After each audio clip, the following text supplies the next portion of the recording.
अमृतसर में लोकसभा चुनाव के बीच ही फायरिंग हुई, जहां पर आम आदमी पार्टी के जो कार्यकर्ता है उसकी गोली मारकर हत्या कर दी गई। ये बड़ी खबर। इस बीच आपको बता दें, इस पूरी घटना में कुछ अन्य लोग जो हैं वो घायल भी बताए जा रहे हैं। तो बहरहाल हमारे सहयोगी अमनदीप इस वक्त हमारे साथ जुड़े हुए, इसी पर उनसे ज्यादा जानकारी ले लेते हैं।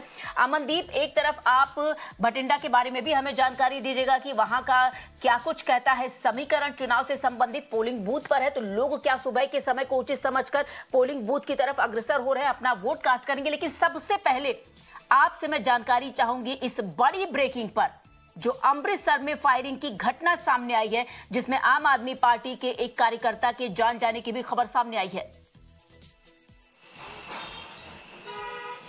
जी बिल्कुल ठीक बात है श्वेता, ये एक देर रात की घटना है। अमृतसर के जो गांव है वहां पे ये फायरिंग हुई है। अजनाला जो कंस्टिट्यूएंसी है उसमें ये गांव पड़ता है, वहां पे फायरिंग हुई। जब लोग बाहर अपने घर के बाहर बैठे हुए थे देर रात, तो दो बाइक सवार आते हैं हाथ में हथियार लेके और अंधाधुंध वहां पे गोलियां चलती हैं।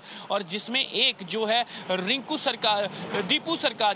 दीपू सरकारिया जो है वो आम आदमी पार्टी का कार्यकर्ता था, उसकी हत्या हो जाती है और 4 अन्य घायल होते हैं। पुलिस और एसएसपी मौके पे मौजूद थे और उन्होंने इन्वेस्टिगेशन करनी शुरू कर दी है। हालांकि जो घायलों के बयान है वो भी रिकॉर्ड कर लिए हैं। उनका ये कहना है कि 2 लोग 2 अलग अलग बाइक्स पे आते हैं, एकदम से घर के बाहर रुकते हैं और अंधाधुंध फायरिंग करते हैं और वहां से निकल जाते हैं, भाग जाते हैं। जब तक उनको कुछ पता चलता है या गांव वाले उठते हैं तब तक वो वहां से फरार हो जाते हैं। जो दीपू सरकारिया है वो आम आदमी पार्टी का बहुत एक्टिव वर्कर था, वो वैसे ही अपने घरों के बाहर जो है वो बैठ के बातचीत कर रहे थे चुनाव के कुछ समय पहले ही। देर रात की ये घटना है। अभी पुलिस इस मामले में एफआईआर दर्ज कर चुकी है अनआइडेंटिफाइड के खिलाफ। अब तफ्तीश जो है आगे की जारी है। तो ये कुछ घंटे पहले की अमृतसर की घटना थी। लेकिन अब बात करेंगे हम पंजाब के लोकसभा चुनाव के। सभी 13 सीटों पे आज जो है मतदान है और हम इस वक्त बठिंडा में मौजूद हैं, जहां पे एक हाई प्रोफाइल सीट है, जहां से अकाली बहुस का कंटेस्ट है। आम आदमी पार्टी की तरफ से अपना मंत्री उतारा गया है। हरसिमरत कौर बादल जो कि फॉर्मर यूनियन मिनिस्टर है और 3 टाइम की एमपी रह चुकी हैं, वो यहां से कंटेस्ट कर रही हैं श्रोमणी अकाली दल से। और बहुत ज्यादा जोर लगा हुआ है, यानी कि 2 कॉर्नर नहीं मल्टी कॉर्नर फाइट है यहाँ पे। और अकाली दल को छोड़ के बीजेपी ज्वाइन की farmer IAS officer Parampal Kaur Sidhu, वो बीजेपी की कैंडिडेट है। हालांकि उनके फादर इन लॉ अभी भी अकाली दल में है, सिकंदर सिंह मलूका। सो अकाली बहुज का कॉन्टेस्ट भी यहाँ पे देखने को मिलेगा। हालांकि कांग्रेस ने अपना एक बहुत वीक कैंडिडेट दिया है, जिसका जो चुनाव के प्रचार में कोई भी बड़ा चेहरा बठिंडा में नहीं उतरा है। तो बठिंडा एक हॉट सीट मानी जाती है, कहीं बादलों का गढ़ माना जाता है, लेकिन इस बार फाइट बहुत टफ है यहाँ पे। और बाकी 13 सीटों की बात करें, अमृतसर से तरनजीत सिंह संधू बीजेपी के एक हाई प्रोफाइल कैंडिडेट को उतारा गया है, लेकिन उनके खिलाफ जो है आम आदमी पार्टी ने कुलदीप सिंह धालीवाल मंत्री को उतारा है। और जो श्रोमणी अकाली दल है उन्होंने अनिल जोशी को, कांग्रेस के सिटिंग एमपी गुरजीत औजला है। और एक high profile seat Charanjit Channi की, जहां से former chief minister Charanjit Singh Channi खुद लड़ रहे हैं जलंधर में।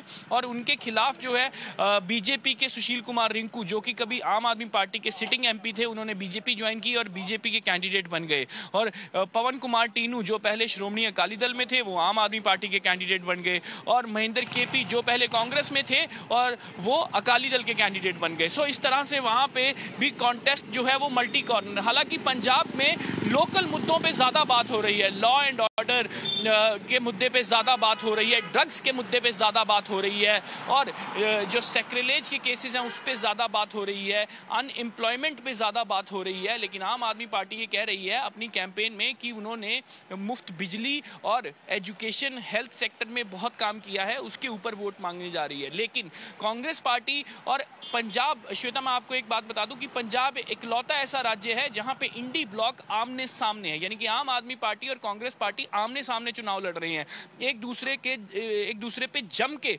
वार कर रहे हैं शब्दों का। क्योंकि जब राहुल गांधी दिल्ली में रैली करते हैं तो केजरीवाल साथ खड़े होते हैं, लेकिन जब राहुल गांधी पंजाब में आते हैं तो आम आदमी पार्टी पे वार करते हैं। मल्लिकार्जुन खड़गे ने भी आम आदमी पार्टी की सरकार के बहुत सवाल उठाए। और अगर बात करें बीजेपी की, तो पंजाब में प्रधानमंत्री की 4 रैलियां हुई इस बार। इन 13 सीटों के ऊपर 4 रैलियां बहुत बड़ी बात है, यानी कि बीजेपी ने पूरी ताकत झोंक दी है इस बार अपना वोट शेयर और सीटें निकालने के लिए। 2019 में 65% से ज्यादा वोटिंग हुई थी, लेकिन इस बार लोगों से अपील कर रहे हैं हर पॉलिटिकल लीडर कि ज्यादा से ज्यादा घरों से बाहर आएं और वोट करें। सो ये समीकरण है पंजाब का। 2 करोड़ 14 लाख वोटर आज वोट करेंगे। 70,000 सिक्योरिटी पर्सनल जो है ऑन ग्राउंड है लॉ एंड ऑर्डर बनाने के लिए। जी